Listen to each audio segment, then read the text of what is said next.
وَإِذْ نَجَّيْنَاكُمْ مِنْ آلِ فِرْعَوْنَ يَسُومُونَكُمْ سُوءَ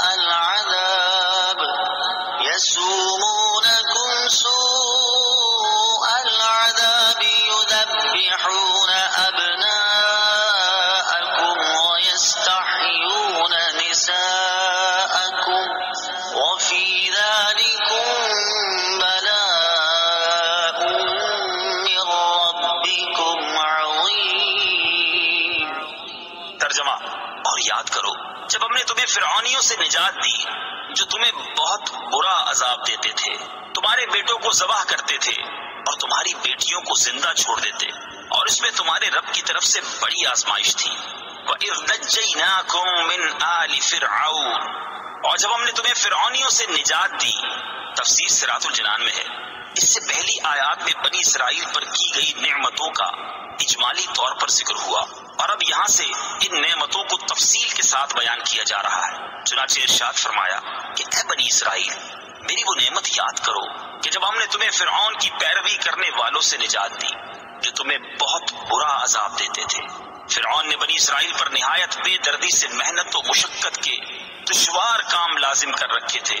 پتھروں کی چٹانیں کاٹ کر ڈھوتے ڈھوتے ان کی کمریں اور گردنیں زخمی ہو گئی تھی۔ غریبوں پر ٹیکس مقرر کیے ہوئے تھے جو غروب آفتاب سے قبل جبرن وصول کیے جاتے تھے، اور جو ٹیکس نہ دے پاتا اسے سخت سزائیں ملتی تھیں۔ فرعون کا مختصر تعارف: جس طرح فارس کے بادشاہ کا لقب کسرا، روم کے بادشاہ کا قیصر اور حبشہ کے بادشاہ کا لقب نجاشی تھا، اسی طرح قبطی اور عمالقہ قوم سے تعلق رکھنے والے مصر کے بادشاہوں کا لقب فرعون ہوتا تھا۔ حضرت موسیٰ علیہ السلام کے زمانے کے فرعون کا نام ولید بن مصعب بن ریان تھا، اور اس آیت میں اسی کا ذکر ہے۔ اس کی عمر 400 سال سے زیادہ ہوئی۔ نیز اس آیت میں آل فرعون سے اس کے پیروکار مراد ہیں۔ یذبحون ابناءکم، وہ تمہارے بیٹوں کو ذبح کرتے تھے۔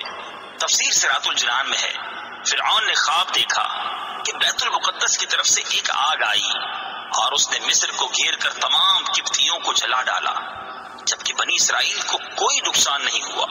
اس خواب سے اسے بڑی وحشت ہوئی۔ کاہنوں نے تعبیر دی کہ بنی اسرائیل میں ایک لڑکا پیدا ہوگا جو تیری ہلاکت اور تیری سلطنت کی تباہی کا سبب بنے گا۔ یہ سن کر فرعون نے حکم دیا کہ بنی اسرائیل میں جو لڑکا پیدا ہو اسے قتل کر دیا جائے۔ یوں ہزاروں کی تعداد میں بچے قتل کیے گئے۔ قدرت الہی سے اس قوم کے بوڑھے جلد مرنے لگے تو قبطی سرداروں نے گھبرا کر فرعون سے شکایت کی کہ ایک طرف بنی اسرائیل میں موت کی کثرت ہو گئی ہے اور دوسری طرف ان کے بچے بھی قتل کیے جا رہے ہیں۔ اگر یہی صورتحال رہی تو ہمیں خدمتگار کہاں سے ملیں گے؟ اس پر فرعون نے حکم دیا کہ 1 سال بچے قتل کیے جائیں اور 1 سال چھوڑ دیے جائیں۔ تو جو سال چھوڑنے کا تھا اس میں حضرت ہارون علیہ السلام پیدا ہوئے، اور قتل کے سال حضرت موسیٰ علیہ السلام کی ولادت ہوئی۔ یہ واقعہ سورہ قصص کے پہلے رکوع میں کافی تفصیل سے بیان کیا گیا ہے۔ وَفِي ذَلِكُمْ بَلَاءٌ، اور اس میں آزمائش تھی۔ تفسیر صراط الجنان میں ہے، بلا امتحان و آزمائش کو کہتے ہیں، اور آزمائش نعمت سے بھی ہوتی ہے اور شدت و محنت سے بھی۔ نعمت سے بندے کی شکر گزاری اور محنت و مشقت سے اس کے صبر کا حال ظاہر ہوتا ہے۔